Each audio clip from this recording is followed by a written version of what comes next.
Hi, welcome to the board. I'm Kirstin Donaldson and this is Paul Llewellyn. Today we're going to be talking about user stories. So we're going to start with why user stories. Why do we write user stories in Scrum instead of perhaps an older style way of writing requirements in one big document up front? So what do you think, Paul? Well, user stories are about sharing requirements from the product owner. The reason we do them in small chunks is what really I think is around the principles of lean, where we're trying to reduce the size of our unit of work. Mm-hmm. That's one reason for writing user stories in this way. The other reason is it's a very good way to communicate and start a conversation with the team.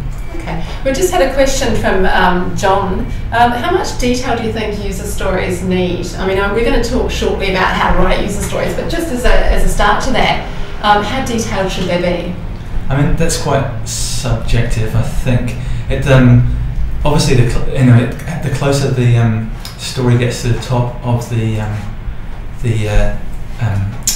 backlog, the more detailed it gets, the more defined it gets. Yeah. And we do like user stories that have got well-defined acceptance criteria, we call them. But of course they're not intended to be essays, they are supposed to be somewhat snappy. That's right. Particularly as they're describing a small increment of work. I mean, they shouldn't be pages of requirements. I think to answer John's question directly, a good size, we use index cards, and if it doesn't fit on an index card, it's not really going to work.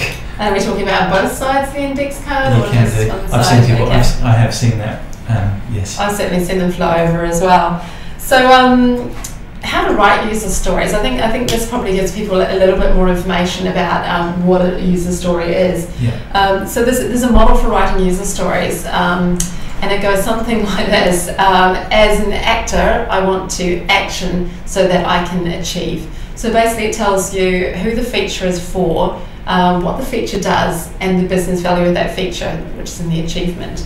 So can you give me an example of a user story that uses that formula, just to help everybody out there? Sure. As a cinema goer, I would like to see what films you have available so that I can select a film to watch.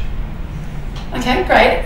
So that's the first element. The second element is acceptance criteria. So the acceptance criteria is, correct me if I'm wrong, a brief list of criteria that will satisfy the story. So the product owner has written this on the story, and the developer picks it up. And when they're working on the story, and once they're finished, if what they've developed satisfies that criteria, then the story is ready. That's right. That's right. And the acceptance criteria often give you the requirements. It's a list that allows you to understand what the product owner is thinking for that story, and the team will go through it like a checklist, and as they progress that story, they'll tick off the acceptance criteria as the tasks complete. So an example of an acceptance criteria on that story you just mentioned, selecting a seat at the cinema. That's right. Maybe, for example, user can see map of seats. Exactly. So then the developer will pick it up and know that there needs to be a visual representation of seats rather than something like, I don't know, a drop down of numbered seats. That's right. So it really guides the developer on what needs to be present. Again though, it is a guide, so other things that evolve around that story can be decided while that story is being worked on in collaboration with the product owner, right? That's right. As Ron Jeffers said, it's the start of a conversation. A user story is the start of a conversation. And there's many points in the process where the team and the product owner will sit down and flesh out further detail. So, I mean, it's probably a good time for us to talk about the life cycle of a story. Yeah. So it starts when it's written, usually by the product owner, but it can be written by other members of the team, Scrum Master or Scrum Master and product owner. And then it goes into the backlog. So the important interaction in the backlog is prioritization, right? That's right. Yeah. And there's really the main factor that's used for prioritizing is business value. And we in Scrum we try to keep the product owner focused on the business value of that story. There are other factors as well that we can talk about. There's certainly cost and risk and product or project knowledge. I mentioned knowledge. Product knowledge is what you're building. Project knowledge is how you're going to build it. So you need to have knowledge around the domain, and you also need to have knowledge around the technologies that you're using. Okay, so the next point that we touch on stories is when we look at estimation of stories, which we generally do prior to sprint planning at some point, sometimes in a different meeting, sometimes just before sprint planning, depending on your project. So estimation, which we do with story points, allows the developers to estimate how much work they can commit to during a sprint. But it also has value for the product owner, right? That's right.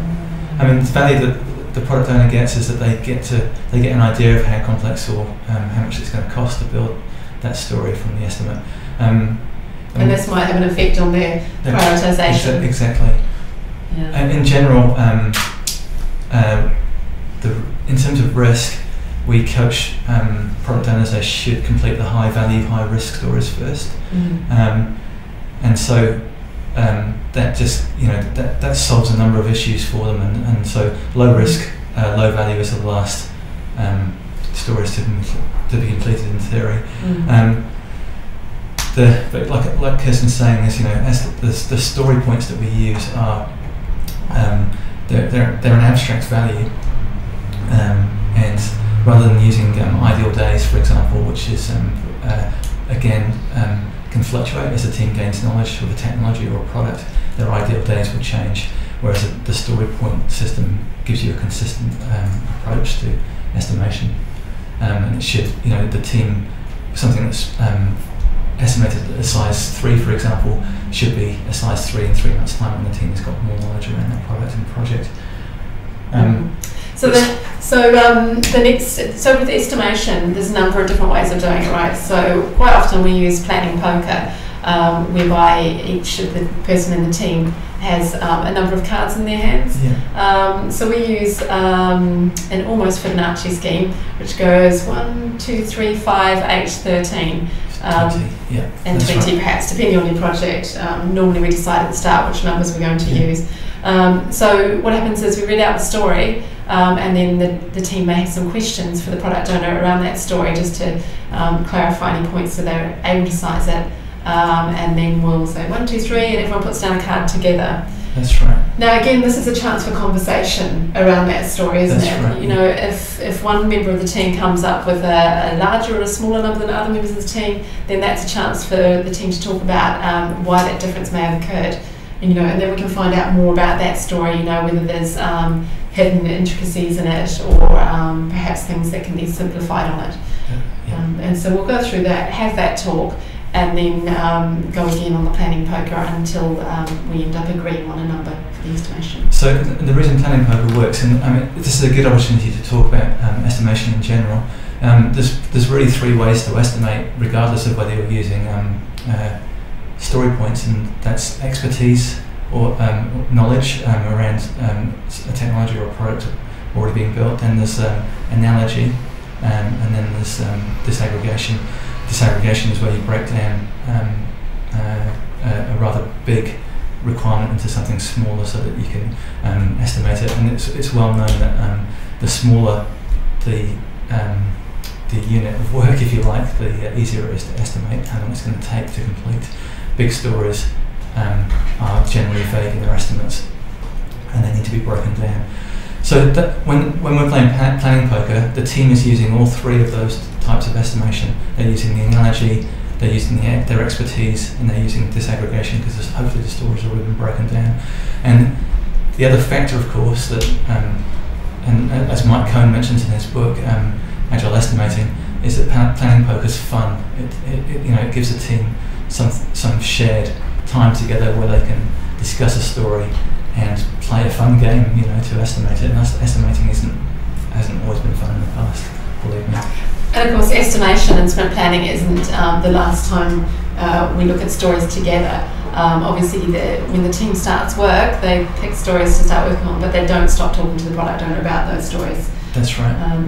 It really is, again, a continuing chance for conversation with the product owner as to little decision points about how that story should be satisfied. And this really helps, when we get to the end of the story, we deliver that story for acceptance to ensure that everyone's understanding what's being delivered, if we keep in contact and keep talking throughout that process. That's right, yeah. So we've got some useful blog posts on user stories, which goes into a bit more detail that you can read at your leisure. We'll post some links afterwards, but some of the ones we've got are user stories, a beginner's guide, which is quite useful. User stories and acceptance criteria. So that one goes into a little more detail about how to write acceptance criteria and what's going to be useful there. And then we have some more involved ones. For example, user stories and stakeholders. So how to engage stakeholders through user stories. There's quite, as I said, there's quite a number, and we'll post up those links once we finish the show, so that you can have a look at our blog and read through those. And we, if you have any comments on those blog posts, please do comment on the end of the post, and we'll come back to you on that. Yeah, I just want to talk now about an acronym we use around user stories and how we it gives us a guide on how good we think that user story is, and the acronym we use is called INVEST. INVEST is it stands for independent, negotiable, valuable, estimatable, small, and testable. So just to go back to that first letter, I, in independence. Why do you think independence of a story is important, Kirstin? The story needs to be, well, from what I understand, needs to be completed on its own without having interdependencies with other stories. I mean, each story should be a standalone feature that often offers business value and some use to the end user. That's right, yeah. So, because we are trying to deliver value as quickly as possible, and we want working software as quickly as possible. So the story, in order to deliver that, we need to have an independent story so that it can go straight, into delivery, if you like, or be delivered. So the negotiable one, I mean, that again is talking about the collaboration around user stories, right? That's right. The fact that, this is a continuing conversation between members of the team and also the product owner. So that negotiation happens throughout the story, right? Oh, exactly. I mean, for example, a good example is when the team's estimating the story and they'll have a product owner say, why is it so big? What's the sticking point here? And then the team will often point to one or two acceptance criteria and say, well, if you didn't have these, this story would only be a 3 instead of an 8. And so it gives it's a negotiation. So that helps the product owner really prioritise within that story as well, right. Because they might determine that those acceptance criteria aren't as valuable as they thought they were, and reduce the size of the story, quite simply. Yeah. So for the next item in that acronym, valuable, I mean, that's really about establishing the business value of that story, right? Exactly. Because if that story doesn't have business value, then why are we developing it? Yeah. So, and that business value is how much money are we going to make or save by releasing this feature as quickly as possible, essentially. And so, we play a number of games with number of activities that we can play with the product owner to make them understand the value of the story.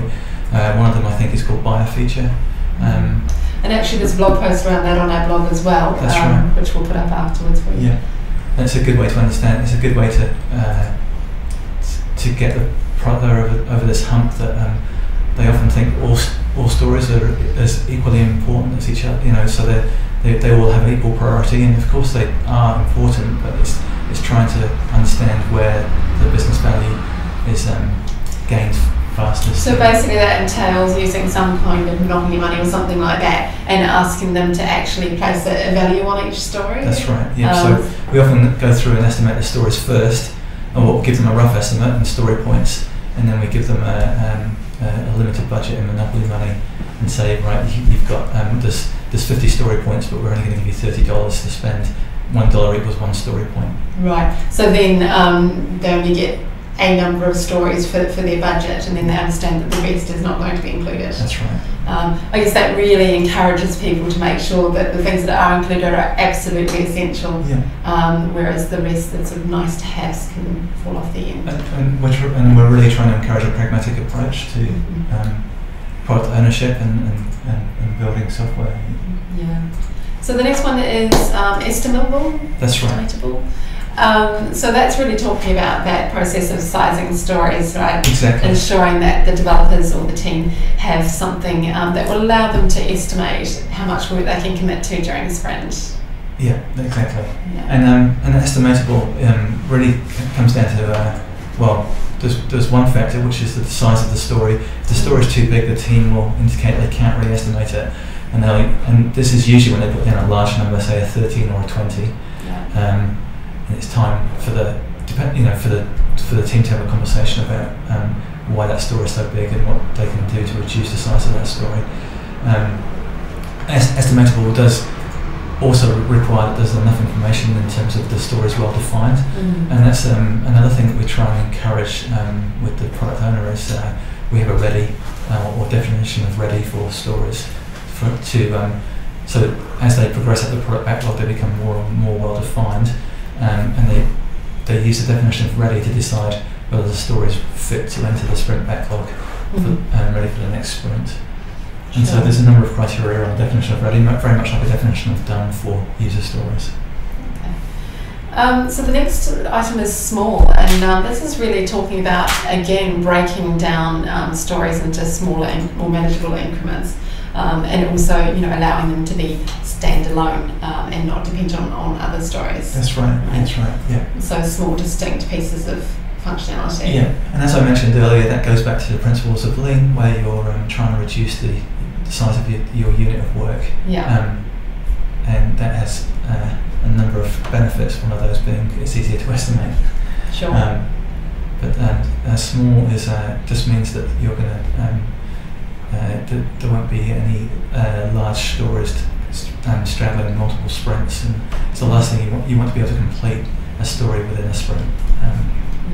So the last item, testable, I'm not really sure on that one. Isn't all functionality testable? I mean, what does that mean? I think this is referring to a number of things, but acceptance testable would be my first. Okay. So that's really going to be down to making sure that it has proper acceptance criteria, right? Because if it doesn't, you're not going to be able to test against it. That's right. That's right. The product owner has to, the buck stops with those guys, so that they have to decide whether the story's ready to accept or not. And so, really, they have to, it has to be well defined. Scrum teams, for example, they're very literal in their approach. They will only do the things they've been asked to do on that story, and so according to the acceptance criteria. And so, the second form of testable, I think, here is the product owner has to make sure that their story meets all of their requirements, and I think there's a. Yeah, I mean, again, it's the Scrum Master really does coach the product owner on this and helps them write stories, as does the team. I mean, it is again a collaboration. Quite often, writing stories, the responsibility doesn't necessarily solely fall to the product owner. Yeah. We do this together. So quite often everyone's involved in writing stories at some stage during a project. We're going to also talk a little bit about how we create a backlog of stories. I think sometimes when you start a project it can be a little daunting trying to get your backlog in place, where to start. So there's a couple of things we do here that people might be interested in. One of them is user experience mapping. I'm going to put a description up on our blog about this because it's quite involved, but basically it's a process of taking stakeholders and product owner and perhaps users through all the tasks they would complete on a website or web application, and from there we sort those into first release, second release and third release. So essentially must have, should have and could have.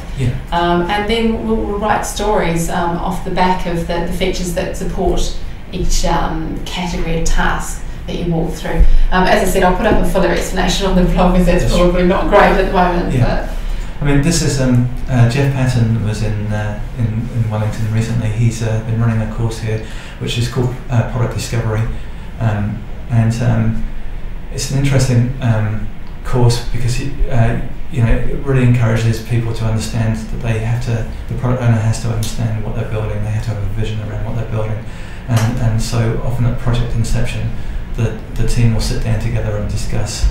And as Kirstin's saying, we use user story mapping as one tool to plan out the product and create some user stories for the initial product backlog. If you need more information about what Jeff does, then he's easy to find him on the internet. He talks regularly about product discovery, he also talks about something called co-making. If you're interested, just Google co-making. Jeff Patton. It's collaborative making between product owner and team, and so and you know his ideas are very you know good. Yeah. Sorry, I'm lost for words for some reason. But, I'll just take over for a bit, shall I? Sure. Common pitfalls of writing stories. This is something we were talking about yesterday, Yeah. you know, when we were talking about doing the board. So really just things for people to avoid when they're writing stories. What are some common pitfalls? I think possibly the first one I can think of is writing solutions into stories. I mean, the story should really describe what needs to be achieved. They shouldn't say how it's going to be done, because that's the work of the team. The team are the best place to do that work. So it's really no good if someone else prescribes that work to them. Yeah, right. That's right. You know, because you may not end up with the simplest or best way to do that if you know you're asking the team to simply follow your instructions on how to develop that. And often you'll put you'll you know, it will foul the team up as they try and deliver to your technical specifications, and they'll be sitting there, you know, it will go back to the old command and control style of project management, where they are doing something purely because they've been told to do it, rather than finding the best solution themselves. Yeah. What other sorts of things have you seen that may be an issue? Essentially when user stories should deliver some business value. Yeah. I think that's a really important. Yeah. So quite often that drops off the end of that description when you've been doing a project for a while. So I think it's important to bring that back, isn't it? Yeah. And as an actor, I want some action so I get some achievement. And that achievement is often the bit that gets missing, and that achievement is the business value. The other thing is people write user stories that aren't delivering business value. As a product owner, I want the server to be set up so that I can user acceptance test. Isn't really a user story. Well, it doesn't deliver value at the end of the day, does it? No. There's nothing that a user can really interact with. Not to your customer, at least. No. So we tend to include that sort of item as a task on an initial story that does deliver value, right? That's right. Yeah. You know, so often that first story in a project does end up being reasonably big, because there is some setup that needs to be done in order to achieve finishing that story. But that's something that we just like any good agile team, you know, you do what you need to do just in time, and you don't gold plate. You don't want to defy you do want to defy the agony principle, which is the agony stands for you ain't gonna need it. So don't do anything you ain't gonna need. Exactly. So user stories, I mean, they also have a relation to the 4 agile values, don't they? I might just go through each one of these. The first one I've got here is individuals and interactions over processes and tools. I think this again goes back to the fact that a user story is a conversation. And it's broken down the unit of work, it's discussed its requirements, but it's not a monolithic requirement document. And it's not done in isolation, you know, it's really done with the team and the product owner. So it's really valuing interactions with the product owner and the input of individuals. That's right. As opposed to, you know, a process or a tool such as a function spec, which might include, you know, the entire project. So the next one's responding to change over following a plan. I think there's room in user stories to respond to change. Yeah. You know, again, that comes back to that invest model, the negotiable part of it. Yeah. You know, there is negotiation during the life of a user story, and it allows us to respond to change instead of being purely prescriptive. That's right. And as a team learns more about the product and the project they're working on, they'll often discover new things that need to be done, and so that user story will obviously evolve as time goes on. Even during a sprint, the story will have additional tasks and acceptance criteria added to it as new things are discovered about the product. Yeah, and we have the flexibility to do that. That's right. So the next one is customer collaboration over contract negotiation. Again, user stories, you collaborate with the customer throughout that story, and you know that's how we deliver something that the product owner is happy with at the end of the day, because we have that close collaboration throughout that story, and that's completely expected on each story. Again, it goes back to that ongoing conversation. So, and it just reduces the the bad old days, I think people said, well, it wasn't in the requirements document, so you can't have it, you didn't pay for it. And the whole point of this is that we expect change, we embrace change, and so we collaborate with the product owners to achieve that. Achieve that, yeah. Sure. The last one, working software over comprehensive documentation. I guess how that relates to user stories is that we no longer write these massive requirements documents at the beginning of a project, but we instead broke it down into these smaller stories describing features. And then at the end of it we get that working software for each feature, as opposed to having to map out each feature right at the start. That's right. Yeah, and every story delivers business value. Working software, if that's what your business is.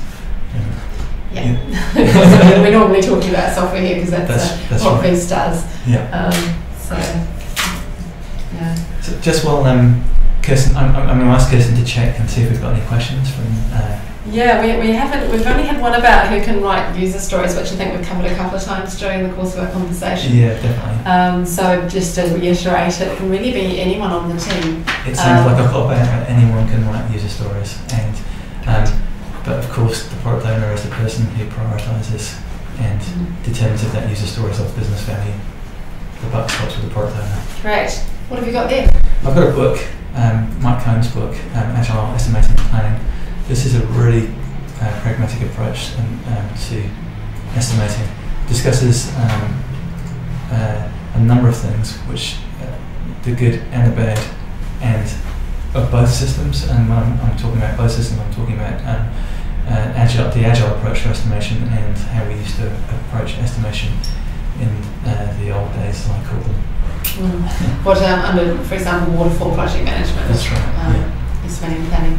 Some of the key concepts in Mike's book is the understanding and the pragmatic approach to the fact that you don't know how long something's going to take until you've actually done it. With the system, when you're building software, you're often building complex systems, and with new technologies that the team doesn't necessarily have a great deal of experience in, there's always a technology that the team doesn't have any experience in at all. And so the pragmatic approach is that you don't know how long it's going to take until you've got some experience. You have to reduce your risk of uncertainty. Which actually leads me to another way of sizing that I just wanted to talk about. Often at the start when we've developed that bunch of stories for the backlog, we find it quite hard to size the first story because we have nothing to compare it to, which is how we normally size stories. Yeah. So one way of approaching this is to size them in Swimlanes.